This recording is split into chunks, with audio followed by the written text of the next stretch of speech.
Bienvenidos. En este video vamos a ver las principales características y cuidados del pasto o césped. También veremos cómo sembrar pasto sobre piso de cemento. Se conoce como pasto a un grupo de plantas de color verde que crece al ras del piso y lo va cubriendo, dándole un aspecto parecido al de una alfombra.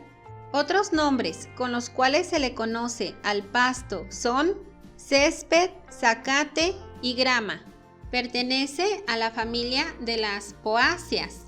Se trata de una planta perenne y de crecimiento rápido. Algunos de los nombres comerciales más comunes son pasto bermuda, pasto alfombra y pasto tapete.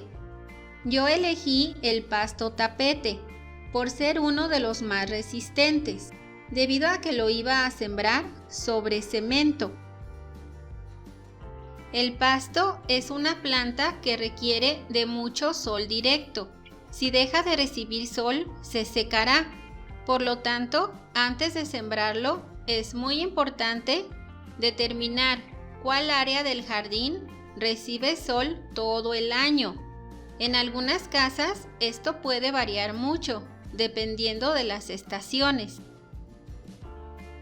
Lo primero que debemos hacer es preparar el área en donde se sembrará el pasto. Si el pasto llegara hasta la pared, es muy recomendable protegerla de la humedad.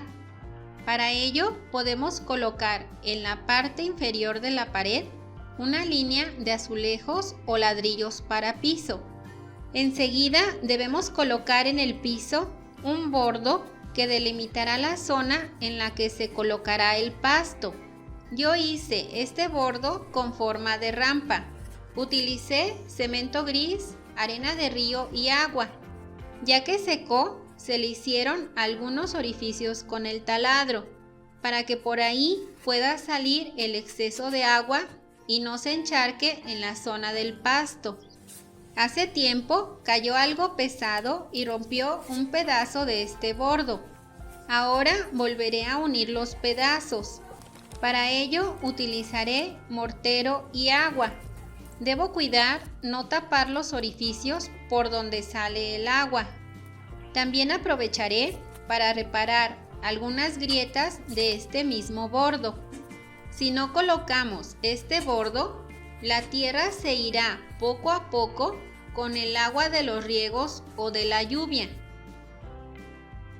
Para sembrar el pasto sobre piso de cemento, primero vamos a colocar una capa de grava.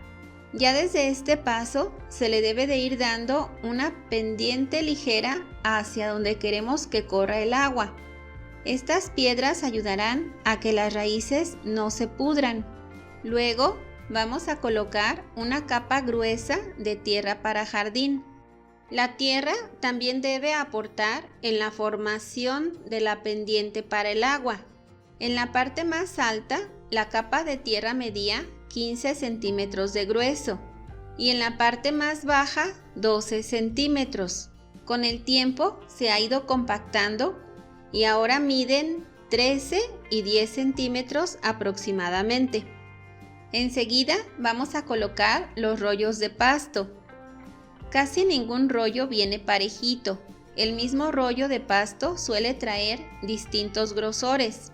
Para corregir esto, vamos a poner más tierra por debajo de las zonas más delgadas.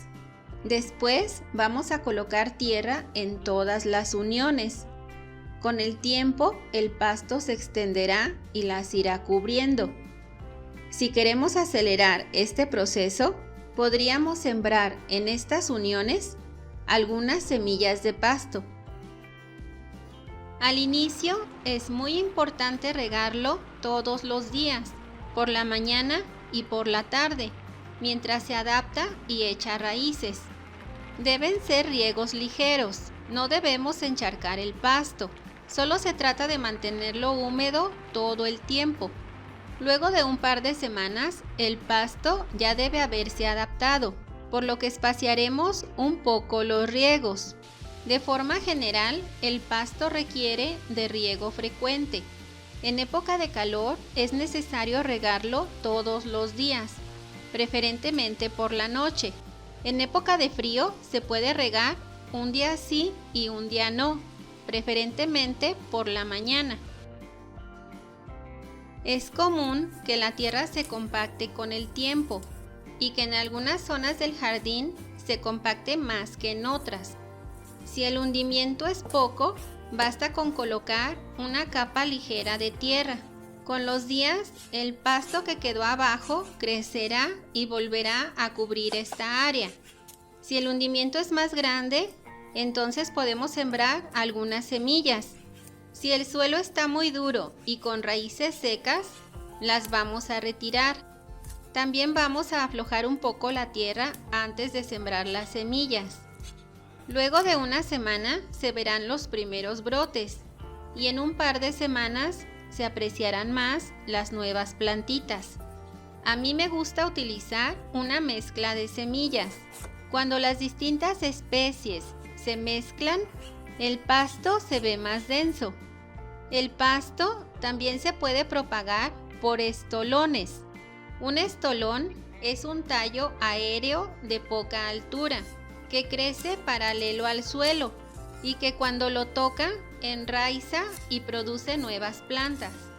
Podemos utilizar los estolones que comúnmente crecen en las orillas para sembrarlos en otras áreas del jardín.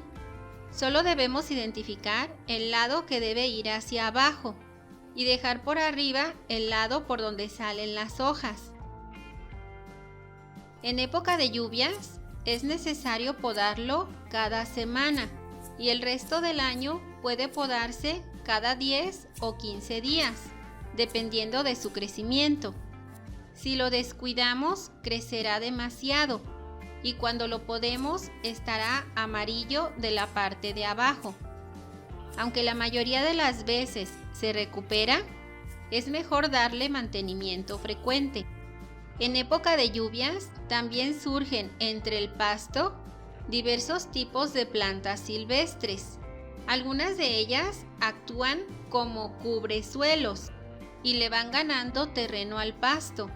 El verano anterior me parecieron bonitas y las dejé crecer, pero para cuando llegó el invierno se secaron y en esas áreas quedó solo la tierra.